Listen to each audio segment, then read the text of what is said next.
Coelho, presidente em exercício da Federação das Indústrias do Estado de São Paulo, para a sua pergunta. O candidato terá 5 minutos para a resposta.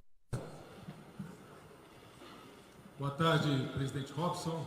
Boa tarde, candidato Ciro Gomes. Roberto Água, jornalista, boa tarde a todos. Candidato, é o seguinte, no dia 29 de maio, segundo o jornal Estado de São Paulo, em entrevista que o senhor concedeu ao jornal Estado de São Paulo, o senhor teria dito que iria revogar a reforma trabalhista no seu primeiro dia de governo, né? E no nosso entendimento, a reforma trabalhista foi um grande avanço, né, no sentido de modernizar a legislação, que já era bastante antiga, e inclusive de privilegiar as negociações coletivas sem interferência do governo. Então, eu gostaria de saber do senhor se realmente a posição é essa, né, e por que o senhor tem essa posição. Bom, eu agradeço a oportunidade, porque eu nunca me reconheço nos jornais. Quando eu leio os jornais, qualquer coisa sobre mim, eu não me reconheço. Eu sou esse monstrengo aí, como se eu não fosse ex-ministro da Fazenda, ex-governador do 8º Estado brasileiro, ex-prefeito da 5ª cidade brasileira, ex-deputado federal, ex-deputado estadual. Não tenho um dia de déficit da minha carreira. Está ali o Fernando Macedo, que eu quero saudar também, cearense. Enquanto o Brasil se desindustrializa, o Ceará está se hiperindustrializando. Transformei o Ceará no principal polo de exportação de calçados do Brasil. Acabamos de fazer girar uma mega siderúrgica pela qual nós nos batemos há 20 anos. Enfim, eu não me reconheço nesses monstros que estão aí. Então, só para você ter uma ideia, eu não tenho o poder de revogar a reforma trabalhista, nem nenhuma outra coisa desse governo no primeiro dia. Portanto, é um nonsense absoluto. O que eu digo com clareza é que nós precisamos substituir esta selvageria, a quem demos o nome de reforma trabalhista, por uma verdadeira reforma trabalhista, que eu vou propor nesses 6 meses. Vou convocar os empresários, vou convocar os trabalhadores, vou convocar a universidade, vou convocar a legislação internacional comparada. E se eu puder pesar nesse debate, eu vou tentar ponderar o empresariado brasileiro, que jamais prosperou qualquer nação do planeta Terra, introduzindo no mundo do trabalho insegurança jurídica e insegurança econômica. Não por acaso, o país mais agressivamente competitivo entre os países industriais é a Alemanha, que tem o maior custo por hora trabalhada do planeta Terra. O que está debilitando a indústria brasileira é câmbio e juro, não é salário. Claro que nós precisamos corrigir, por exemplo, a aberração da Justiça do Trabalho. Eu fui governador, eu sei quanto abuso eles cometem. Fui governador, teve um dia que eu tive que mandar isolar a frente da empresa cearense de pesquisa agropecuária, porque uma maluca lá, juíza, resolveu declarar o Estado do Ceará depositário infiel. Você me acredita numa coisa dessa? Ou seja, o Ceará de repente passou a ser uma entidade que ia fugir do Brasil, que ia se evadir ou torrar o patrimônio, e ela declarou o Ceará depositário infiel. Você imagina um negócio desse para um professor de direito como eu. Então, não se preocupe com isso. Eu vou proteger, quanto possível, na diretriz que eu der ao debate, mas o meu compromisso com as centrais sindicais é trazer essa bola de volta para o meio de campo. Até lá, nós não vamos mudar nada. Nós vamos fazer um debate de 6 meses. Pois é, vai ser assim mesmo. Pois é, vai ser assim mesmo. Se quiserem um presidente fraco, escolham um desses que conversam fiado aqui para vocês. Não, é assim que vai ser. Ponto final. Outra pergunta.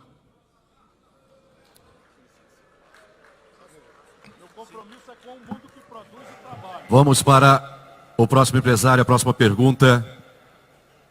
Senhor José Desculpe o termo duro, mas essa é a grande verdade. Elites e classes dirigentes no setor público e no setor privado, que precisam reexaminar a sua conduta, querem manter o povo brasileiro miserável, atrasado, ignorante, doente, pobre, para poder ter um trabalho vil e com isso manter os seus privilégios. Como essa de privatização, de cada vez mais liberdade, desse quadro de roubalheira internacional e nacional que existe sobre o nosso país. Está saneando, engordando as economias dos países ricos. Nós precisamos defender a economia nacional, essencialmente, defender a economia nacional e levar o padrão de vida do povo brasileiro, custe o que custar. Isto tem que ocorrer. Salvar as nossas crianças, Sr. Maxud, é a coisa mais urgente que pode haver. Para mim, o Brasil não teria muitas das coisas que estão aí fazendo e gastando dinheiro, entendeu? Coisas para uma um fragmento de luxo da vida brasileira, enquanto nossas crianças estão aí desdentadas, doentes, cheias de parasitas, submergidas na ignorância. Prioridade número 1.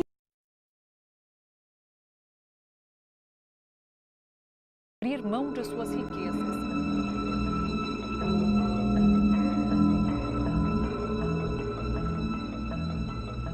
We economic hitmen really have been the ones responsible for creating this first truly global empire. And we work many different ways.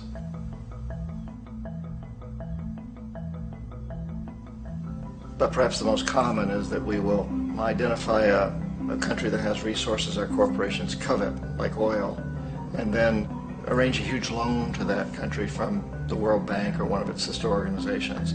But the money never actually goes to the country. Instead, it goes to our big corporations to build infrastructure projects in that country, power plants, industrial parks, ports, things that benefit a few rich people in that country, in addition to our corporations, but really don't help the majority of the people at all. However, those people, the whole country is left holding a huge debt. It's such a big debt they can't repay it, and that's part of the plan, that they can't repay it. And so at some point, we economic hitmen go back to them and say, listen, you owe us a lot of money, can't pay your debt, so sell your oil real cheap to our oil companies. Allow us to build a military base in your country, or send troops in support of ours to someplace in the world like Iraq, or vote with us on the next UN vote. To have their electric utility company privatized and their water and sewage system privatized and sold to U.S. corporations or other multinational corporations. So there was that whole mushrooming thing, and it's so typical of the way the IMF and the World Bank work, that you put a country in debt, it's such a big debt it can't pay it, and then you offer to refinance that debt and pay even more interest. And you demand this quid pro quo, which you call a conditionality or good governance, which means basically that they've got to sell off their resources, including many of their social services, their utility companies, their school systems sometimes, their penal systems, their insurance systems, to foreign corporations. So it's a double, triple, quadruple whammy.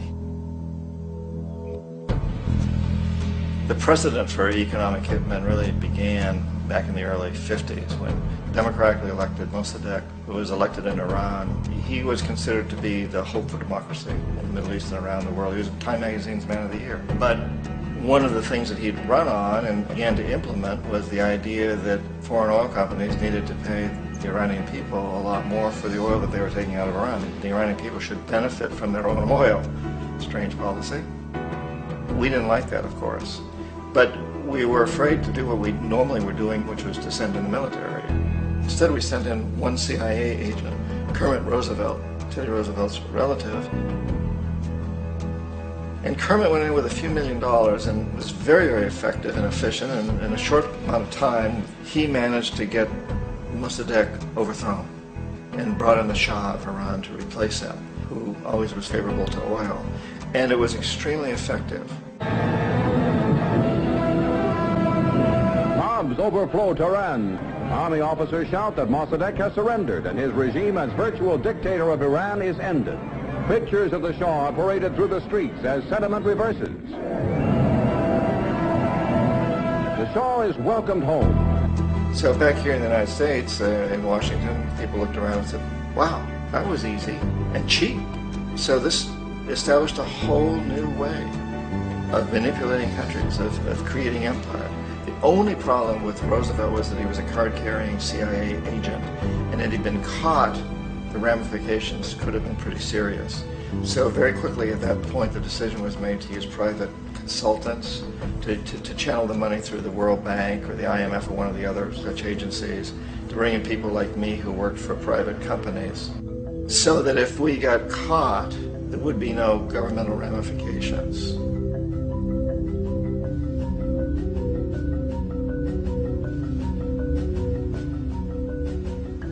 When Arbenz became president of Guatemala, the country was very much under the thumbs of United Fruit Company, the big international corporations. And Arbenz ran on this ticket that says, you know, we want to get the land back to the people. And once he took power, he was implementing policies that would do exactly that, give land rights back to the people. United Fruit didn't like that very much. And so they hired a public relations firm, launched a huge campaign in the United States to convince the United States people, the citizens of the United States, and the press of the United States, and the Congress of the United States, that Arbenz was a Soviet puppet, and that if we allowed him to stay in power, the Soviets would have a foothold in this hemisphere. And that at that point in time was a huge fear on everybody's mind, the Red Terror, the communist terror. And so, to make a long story short, out of this public relations campaign came a commitment on the part of the CIA and the military to take this man out. And in fact, we did. We sent in planes, we sent in soldiers, we sent in jackals, we sent everything in to take him out, and did take him out. And as soon as he was removed from office, the new guy that took over after him basically reinstated everything to the big international corporations, including United Fruit.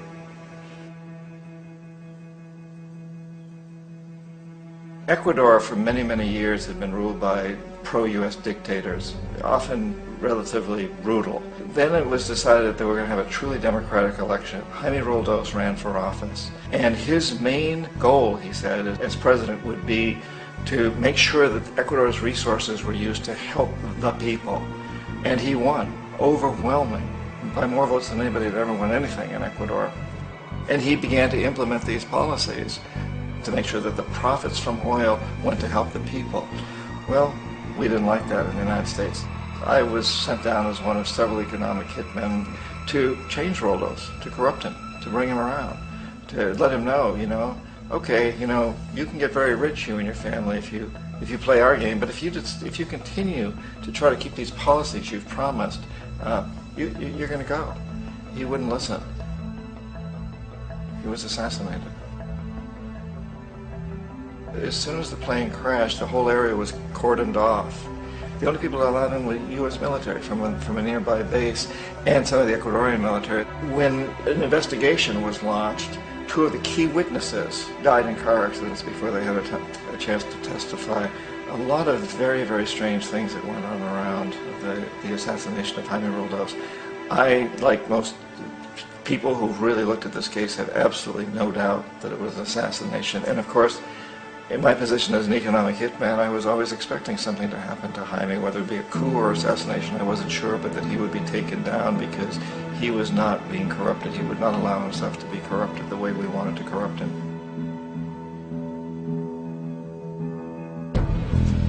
Omar Torrijos, president of Panama, was, one of my favorite people. I really, really liked him. He was very charismatic. He was a guy who really wanted to help his country.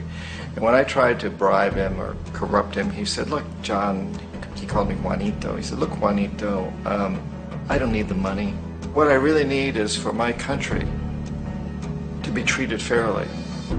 I need for the United States to repay the debts that you owe my people for all the destruction you've done here. I need to be in a position where I can help other Latin American countries win their independence and be free of this terrible presence from the north that you people are exploiting us so badly. I need to have the Panama Canal back in the hands of the Panamanian people. That's what I want. And so, leave me alone. Don't try to bribe me. It was 1981, and in May, Jaime Roldos was assassinated. And Omar was very aware of this. Torrijos got his family together and he said, I'm probably next, but it's okay because I've done what I came here to do. I've renegotiated the canal. The canal will now be in our hands. He just finished negotiating the treaty with Jimmy Carter. In June of that same year, just a couple of months later, he also went down in an airplane crash, which there's no question was executed by CIA-sponsored jackals. Tremendous amount of evidence that one of Torrijos' security guards handed him at the last moment as he was getting on the plane a tape recorder, a small tape recorder that contained a bomb.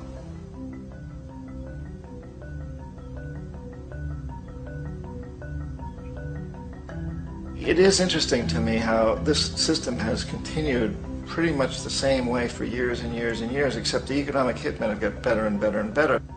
Then we come up with, very recently, what happened in Venezuela. In 1998, Hugo Chavez gets elected president, following a long line of presidents who had been very corrupt and basically destroyed the economy of the country. And Chavez was elected amidst all that.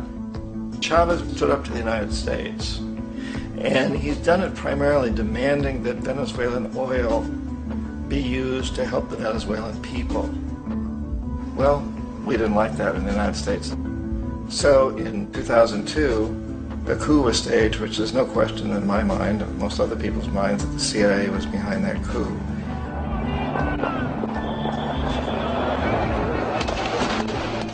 The way that that coup was fomented was very reflective of what Kermit Roosevelt had done in Iran, of paying people to go out into the streets, to riot, to protest, to say this Chavez is very unpopular. You know, if you can get a few thousand people to do that, television can make it look like it's the whole country, and things start to mushroom. Except in the case of Chavez, he was smart enough, and the people were so strongly behind him that they overcame it, which was a phenomenal moment in the history of Latin America.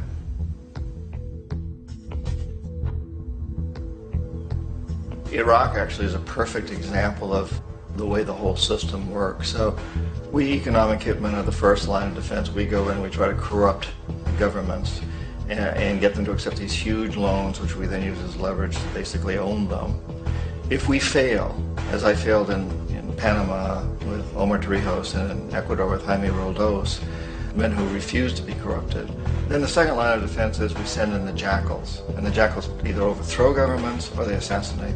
And once that happens and a new government comes in, boy, it's going to toe the line, because the new president knows what will happen if he doesn't. In the case of Iraq, both of those things failed. Economic hitmen were not able to get through to Saddam Hussein. We tried very hard. We tried to get him to accept a deal very similar to what the House of Saud had accepted in Saudi Arabia, but he wouldn't accept it. And so the jackals went in to take him out. They couldn't do it. His security was very good. After all, he had one time worked for the CIA. He'd been hired to assassinate a former president of Iraq and failed, but he knew the system. So in '91 we send in the troops and we take out the Iraqi military. So we assume at that point that Saddam Hussein is going to come around. We could have taken him out, of course, at that time, but we didn't want him. He's the kind of strong man we like. He controls his people. We thought he could control the Kurds and keep the Iranians in their border and keep pumping oil for us. And then once we took out his military, now he's going to come around. So the economic hitmen go back in the 90s without success. If they'd had success, he'd still be running the country. We'd be selling him all the fighter jets he wants and everything else he wants. But they couldn't. They didn't have success. The jackals couldn't take him out again.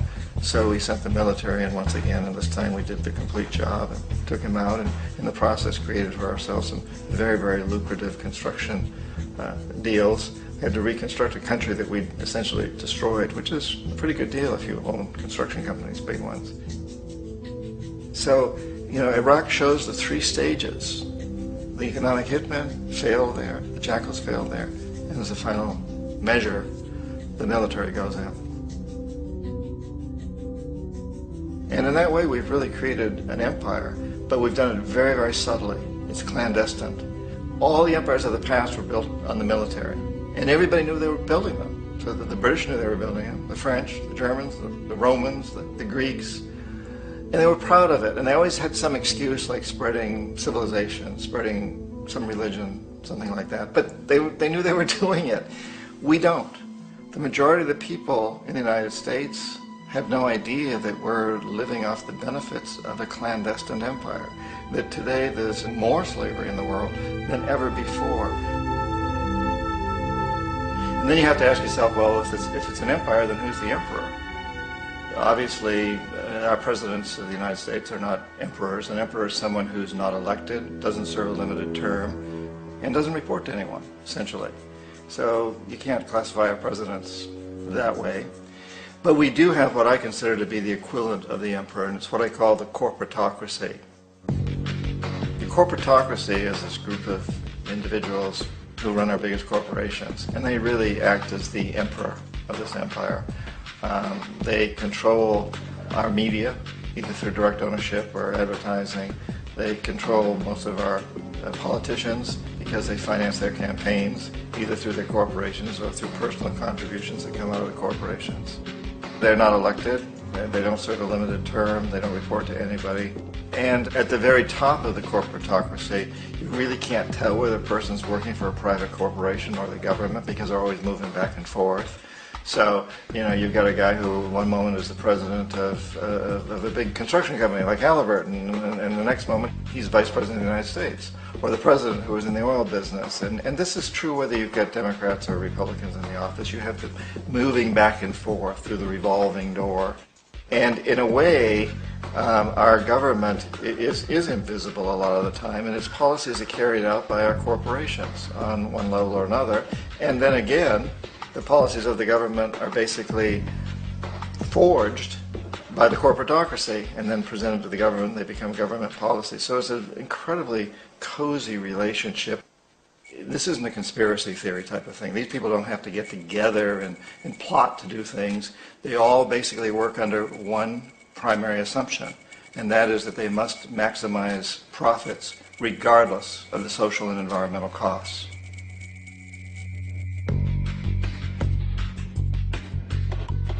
This process of manipulation by the corporatocracy through the use of debt, bribery, and political overthrow is called globalization.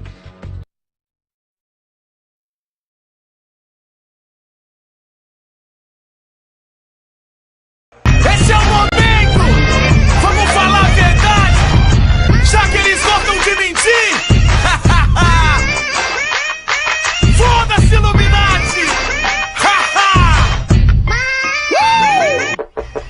Quem são eles? Que te manipula facilmente, que sempre prevê o que se passa na sua mente, te iludindo com rádio e TV, mentindo pra você. Eles estão no poder, a nova ordem mundial, eles apoiam o racismo. Tudo é negócio, fazem jus ao satanismo. Organização secreta, sem perguntar invade, destruíram as torres gêmeas, prazer Illuminati.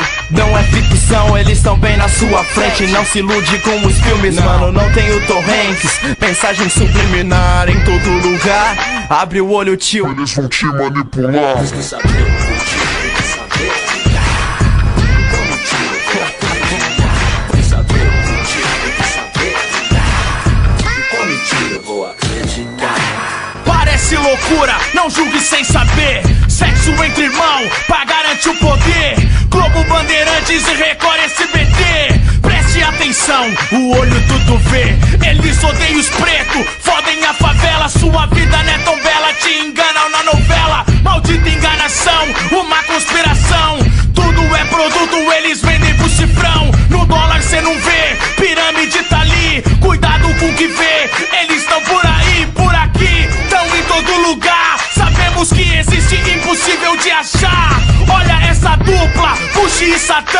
Mataram o Saddam, criaram o Vietnã. Falsificaram Obama, treinaram o Osama. Enquanto eles crescem, ficamos na lama. Não! Quer saber o motivo? Quer saber como tio eu vou acreditar? Quer saber o motivo? Quer saber como tio eu vou acreditar? Esse verso é complexo, parece ser sem nexo, mas fique bem esperto, eles podem estar por perto. Eles estão no mundo todo, em todos os lugares, de formas diferentes. Eles invadem os seus lares, infiltrados em várias partes da sociedade. A nova ordem mundial tentam criar, você sabe, teorias da conspiração. Várias eles fazem, mas pra mim e pra você, que diferença que elas fazem? São opostos à igreja, será essa a diferença? Mas por mim, tanto faz que as duas apodreçam. Ilumines, alugados, Rosa Cruz e martinistas, sociedades das quais eu não conhecia. Estou em bons, em maçonaria, estão infiltrados até na CIA. Não sabia o que faziam, eu nunca ouvi falar. Será que eu devo me preocupar? Eles colocaram Prodigy atrás das grades. Quem não me garante que eles levaram Tupac? Que Illuminati, aperte start. A revolução está no rap, então faça a parte. Acorde e olhe ao seu redor que está acontecendo. Esteja sempre atento, olhe todo o movimento. Eu não quero guerrear, mas estou pronto pra guerra. Por isso eu mostro a realidade pra favela. Eles querem controlar minha mente, o meu corpo, a minha alma, minha vida, sua vida e a do povo. Porém, a força é a população. Devemos estar sempre atrás da informação. Por muito tempo eles estão em atividade e fazem parte da história desde a antiguidade. Cabe a nós descobrirmos a verdade, pra não fazermos parte dessa sociedade.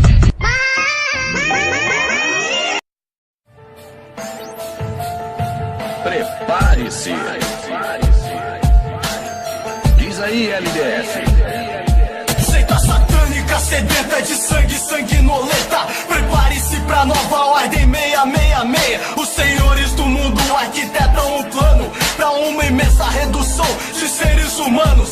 7 bilhões exterminados sem piedade, pois é assim que governa os Illuminatis. 13 famílias que dominam todo o planeta. Judaico-maçônicos, discípulos da besta. Anticristo televisivo, olho que tudo vê. Na verdade é o Big Brother que controla você, que vê TV e acredita nas mentiras da tela. Absurdos do jornal e da telenovela. Acorde e não se renda a Umbrella Corporation. É a Matrix indicando o final dos tempos. Então lute, haja, seja resistência contra a nova ordem 666.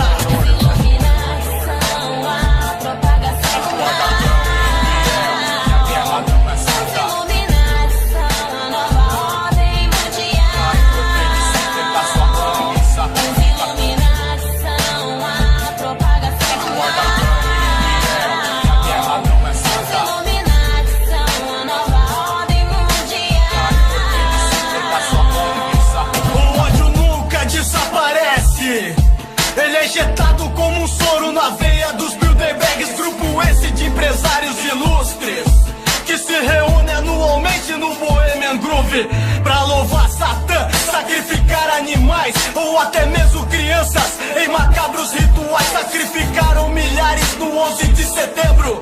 A família Bin Laden trabalha pro governo dos Estados Unidos da América. Capitalistas, satanistas, viciados em guerra. Bush, Clinton, Obama, Nixon, são todos Illuminatis e têm o mesmo princípio. Seguir as palavras das pedras da Geórgia, que estabelece o genocídio como uma proposta. Preparem os caixões da FEMA para o dia D. A nova ordem mundial determina quem vai morrer.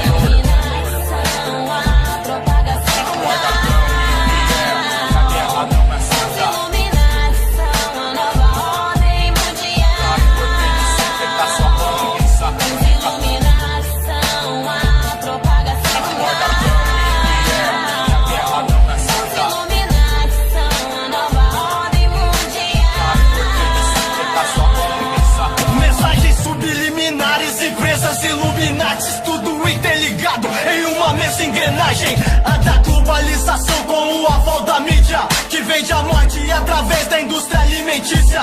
Coca-Cola, McDonald's é uma chips, geram câncer, diabetes, artrite. Fora toda a simbologia de seus logotipos. É como diz na Bíblia, o mundo jaz do maligno. Não tem mais jeito e só aumenta a contagem dos mortos. Tempestades, tsunamis, terremotos, pois assim está escrito no livro sagrado. O anticristo tá prestes a assumir seu reinado. Mas pode vir Bafomete que eu não me rendo, pois eu prefiro morrer de pé que viver de joelhos diante destes malditos Illuminatis. Em nova ordem mundial tô pronto pro combate. Iluminação, a propagação do mal.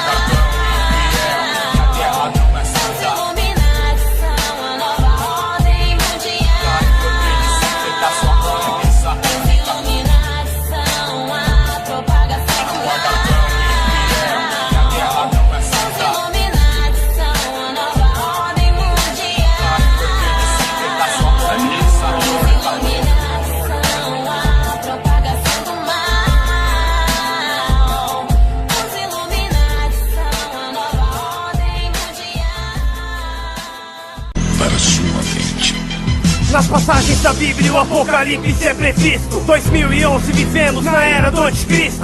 Preso na Matrix, essa realidade é uma ilusão. Isso não é teoria, é conspiração. Agenda do mal global, escravidão. Prioridade da agenda, redução da população. Quem puxa as cordas do destino tá na missão. Nos planos para serem donos dos humanos. Desde os tempos de Napoleão, a humanidade é controlada por várias sociedades secretas macabras. Só pra você ter uma noção, muitos acreditam que Lucifer é o caminho pra iluminação. Se não acredita, investigue. Vai lá. Ninguém é mais escravo que aquele que falsamente se acredita livre. Se levantem, é hora de acordar.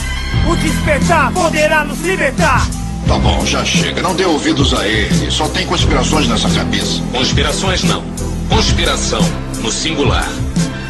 Uma nova ordem mundial.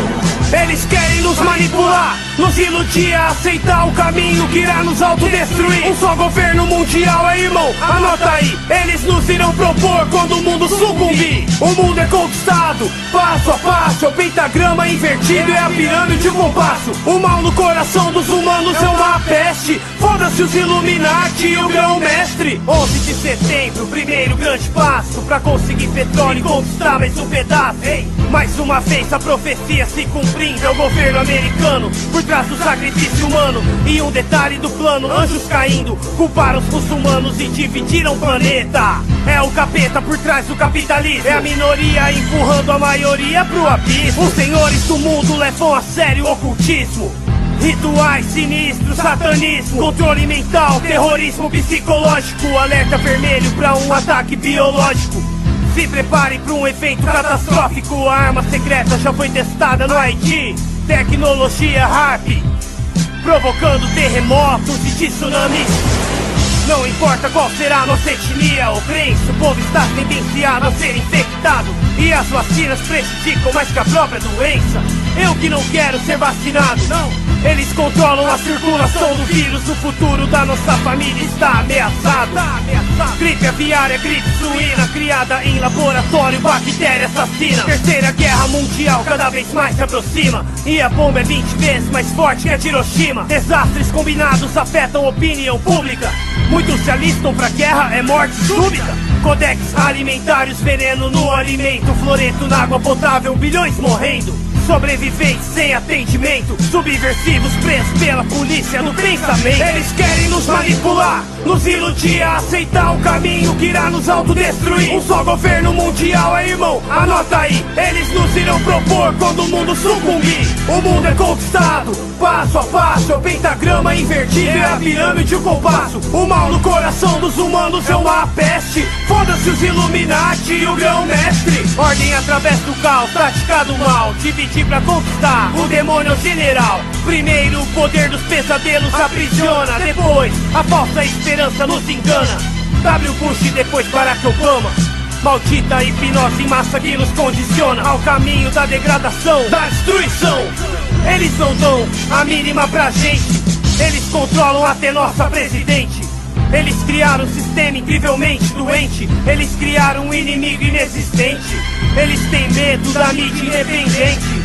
Eles são os verdadeiros terroristas que estão por trás dessa globalização fascista. Isso é real, não é papo de conspiracionista. Nova ordem mundial é um sonho nazista. Terrorismo faz parte do esquema. Eles dirão que a nova ordem é solução para o problema.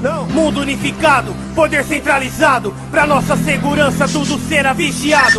Sorria, você está sendo escravizado. Tipo aquele filme 1984. Quem aceita o Big Brother está sendo condicionado, acostumado a aceitar, viver confinado. Se o mundo não acordar, eles irão conseguir a nova ordem implementar. Lá do topo da pirâmide está em fase final os objetivos do mal. Os planos da agenda da elite global. O chip RFID é a marca da besta que será implantada em você. É o olho que tudo vê nas logomarcas multinacionais. É Satanás no controle contra a vida e a paz. A nova ordem mundial está aqui. Eles, os Illuminati. A new world order. A new world order. A new world order. A new world order. A new world order. We have before us the opportunity to forge for ourselves and for future generations a new world order. A world where the rule of law, not the law of the jungle, governs the conduct of nations. When we are successful, and we will be, we have a real chance at this new world order, an order in which a credible United Nations can use its peacekeeping role to fulfill the promise and vision of the UN's founders.